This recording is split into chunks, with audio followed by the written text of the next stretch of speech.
Hello! Welcome back sa aming kusina. Ayan, nagluto tayo ng soup.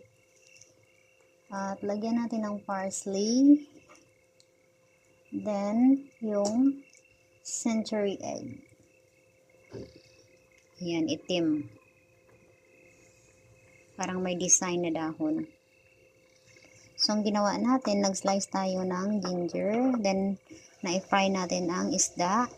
Pagkatapos, lagyan natin ng asin, pepper, at saka konting-konti na chicken powder. So, yun lang. Pagkatapos, lagyan natin ng tubig, 1 litro. At dahil kumulo na, lagyan natin ng additional na chong or spring onions.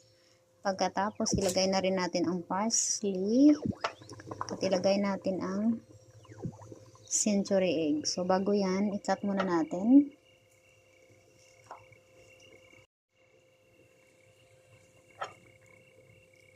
Ito na siya.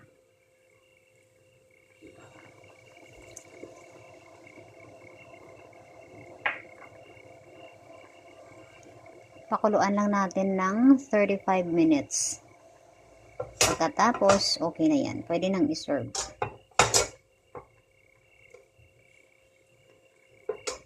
Takpan natin.